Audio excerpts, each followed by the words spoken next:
Did you know that the number of YouTube channels has grown by 7 million in the last year? There are 80 million videos uploaded to YouTube every single month. The number of YouTube channels that have over 100,000 subscribers are only 230,000.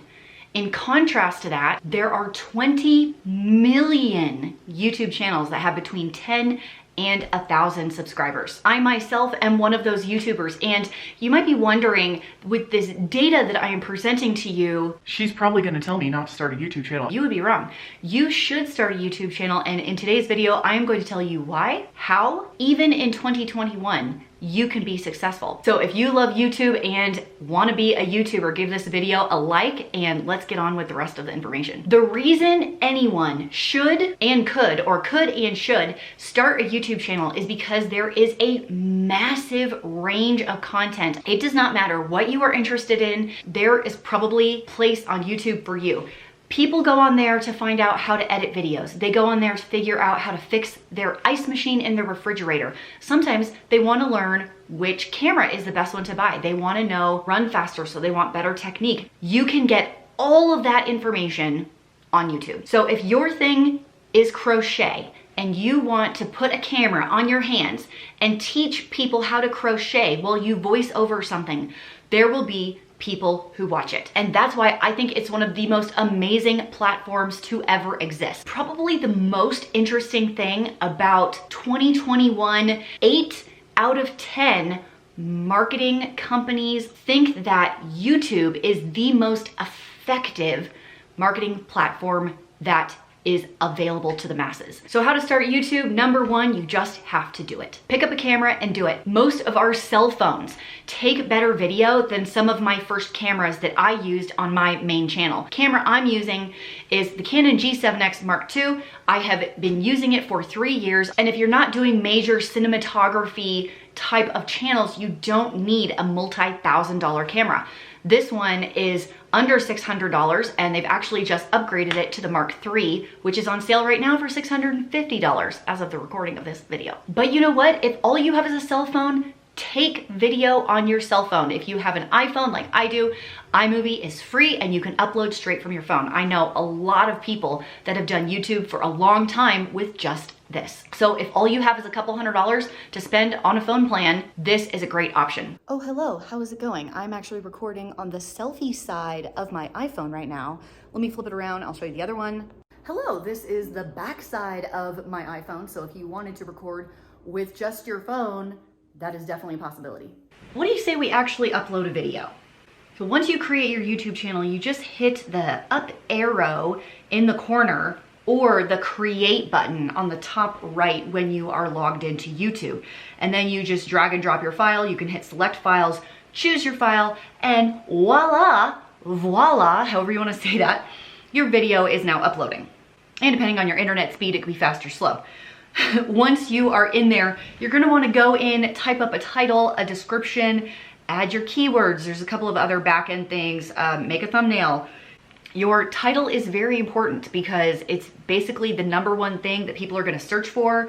Your description is going to mimic everything that is going to be in your title, although longer, any specific links that you want. Add it to a playlist. Your tag words, commonly searched phrases, probably misspelled items will go in there. This is also important. I do not recommend doing the full 500 characters. It can start feeling a little spammy to the algorithm if you just load that sucker up. So try and pick the best ones for you. A couple of other things you can do is you can add an end screen where you try and promote other videos or hopefully get people to subscribe to your channel. And you can add cards as well. So things that pop up at the top that say, you know, go watch this channel or go watch this channel. So those are some super quick basics on how to upload a video on YouTube. There is something that I do need to say about this. You need to clarify your expectations about what being a YouTuber will look like. If you think that it's going to be this glam life and you're gonna drive all the cars and you're gonna have the McMansion and you're gonna get your eyelashes filled every 2 weeks and you're gonna get the Gucci purse and the Louis Vuitton flip-flops and the Chanel earrings, and I'm talking to women here, obviously. I'm not really sure what men would be into other than like Lamborghinis, right? Like if you think you're gonna make a video for 1 hour a day and edit it for 10 minutes and put it up and get 1 million views, you are in for a wake-up call. While it does happen to a few people, not very many, being a YouTuber is actually work. The editing process takes an extremely long time.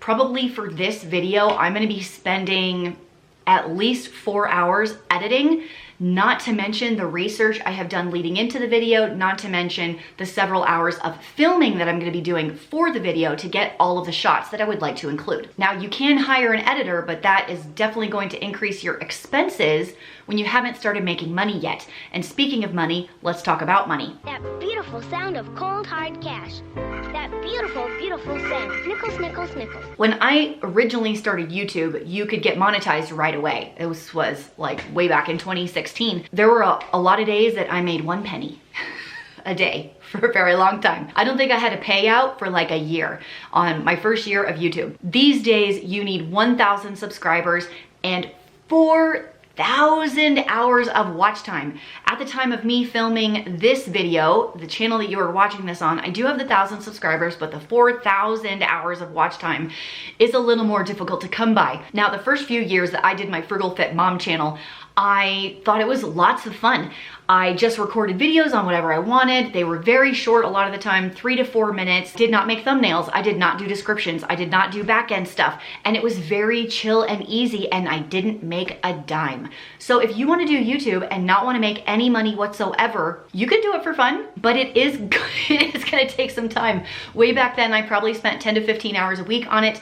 And in 2019, when I decided to actually start treating it like a business, started making money for the first time. Now, I probably do work a full 40-hour work week. YouTube is my full-time job. There's just a lot of stuff behind the scenes that you don't see in a completed video. This is an extremely common misconception that we need to clear up right now. Like I said, if you want to just upload videos and never make any money, then yes, you are having fun on a social media platform like I do on Facebook. But if you do want to make money being a YouTuber and you want it to turn into your job, you need to understand that you are not opening a social media account, you are starting a business. And if you approach it like a business, you will not make mistakes that I made my first several years on YouTube. The different things that maybe you haven't thought about before are going to be accounting.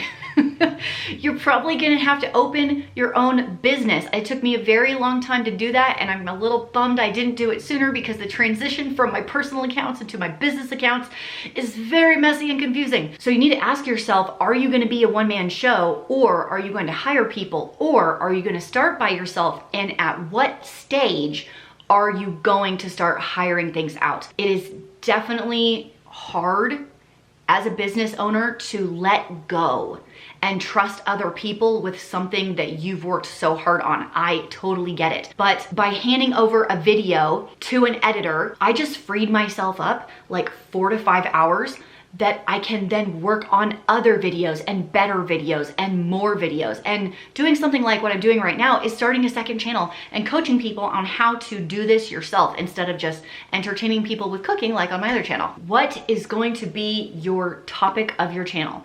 The more, is it niche or niche? Please help me. Tell me in the comments which it is. The more you narrow down your focus, it's almost like the more successful you will be because you'll bring in true fans of that audience. So for example, when I started my Frugal Fit Mom channel, I wanted it to be everything that I was, which was fitness, finances, family vlogging, saving money and cooking and all of these things. It was so widespread that it took me forever to gain that first 10,000 subscribers. I think it took me 3 years and then a whole nother year to hit 30. And then in 2020 is when it really took off, which is when I started to narrow my focus of my channel. Along those lines, what is the title of your channel going to be? I started my original channel called Swimmer Turned Triathlete because I wanted it to be fitness based. No one watched it. If I got 100 views on a video, I would be like, I can't believe 100 people watch this video. Your goal is to make money and have this be your job. That's not gonna work. I never wanted to use my personal name because I kind of wanted to protect the privacy of my kids. But as I've gone through YouTube, I have changed that idea. I really think using your name is not a bad thing. I think it's the easiest thing. I'm a big fan of using your name. I think you should use your name, which is why I just called this channel Christine Unfiltered, because it's me and I'm just talking about all the money stuff that I've always wanted to talk about. If you didn't hear me before, I'm gonna say it again, and that is you need to start now. The longer you wait, the harder it's gonna be and the more competition you are going to face, because out of the 7 million people that started a new YouTube channel in the last year, that's a whole lot of competition for your topic, and they need to be able to find your video and pick your video out of the other 7 million that have joined as new YouTube creators. So what are the things that you 100% need? You need something to film with, you need something to edit with, and you need to be able to upload the video. So what I personally use is I have a couple of camera options. My Canon G7X Mark II that I already talked about, GoPro Hero 7 Black that I've had for a couple of years for any outdoor shots or time lapses that I want to use. I do all of my editing on my MacBook, jump back and forth between iMovie and Adobe. If you are a beginner, like a 100% beginner when it comes to editing, you cannot go wrong with iMovie. They are very user-friendly, they are extremely intuitive, and you can upload straight from there. That is all you truly need. I have also used some cheap tripods. They have a couple of on Amazon for like $10, $20, and you don't have to have lights. I am not using any lights right now. I have you set up here because I have windows behind you and the blinds are open to let in the natural light. So this is 100% natural lighting, no ring light, no soft boxes, no nothing. Other questions that you might have is how often should I upload? And I will recommend you to err on the side of caution. I kind of did whatever all willy-nilly for a long time, and I have tried to pull back to 3 videos a week on my main channel, and this channel I am trying to restrain myself to 1, max 2 videos per week, because if you're like, I'm gonna post Monday through Friday every single day, you will get burnt out. It is a lot of work, way more than you think it's going to be. The editing process and the back end part of the description box and the thumbnail itself can take a very long time. So start small. Pick a day. The YouTube algorithm prefers it if you stick to a schedule. So if you're gonna upload on Mondays, pick Mondays and upload on Mondays, and they'll kind of know that you're always gonna be there on Monday. You can only do the things that you are in control of. Instead of saying, I'm gonna make X amount of money, instead you can be like, I'm gonna put out X videos at this time. You control that. You cannot control what the algorithm is gonna do, what YouTube decides the ad rates are for that month, which are going to go up and down all year long and will vary greatly depending on the topic of your channel and videos. But if you set your goals based on, I can film X video, I can edit it by this time, and I can post it at this time, and I'm gonna be consistent at this, those are better goal setting than I'm gonna hit 100,000 subscribers in a year. You do not control other people. You cannot make them subscribe to your channel. They'll do it if they like you. And if they find you, it could happen. Okay, 2 more things. Number 1 is you can make the best videos on YouTube, but if people cannot find you, it will be all for naught. And that means you need a bomb thumbnail that people will want to click on out of all of the other thumbnails that they see all the time. Number 2, your title and description box need to be searchable. YouTube is a search engine, so someone's gonna type into the box, how to grow big tomatoes. So you need to be able to put those search terms of the audience you want in your title and description and tag words of your videos so they can find you. And then once they click on you, you just have to be interesting enough to get them to stay. The last thing I'm gonna say to you today is something I said when I did my Ironman recap video in 2019, and that is we need to get out of our own way and allow ourselves to be successful. I've had a ton of people reach out to me and say that they want to start a YouTube channel, but they are scared. They've been waiting for a year, 2 years, 5 years because they're worried they're gonna fail. That could happen. I'm not gonna promise you that's not gonna happen, but you're not even giving yourself a chance to succeed. Get out of your own way and just see what will happen. You know, you put up a video and maybe 500 people watch it, and guess what? You're 500 people up from where you were last week, and you're learning something new and you're trying new things. I would always call that a success. Thank you for joining me today. This is Christine signing off, and I will see you in the next video. And if you did start a YouTube channel, share it down below in the comments so everybody else in the comments can find you and go support you on your journey. Goodbye. Goodbye now. Goodbye. Goodbye now.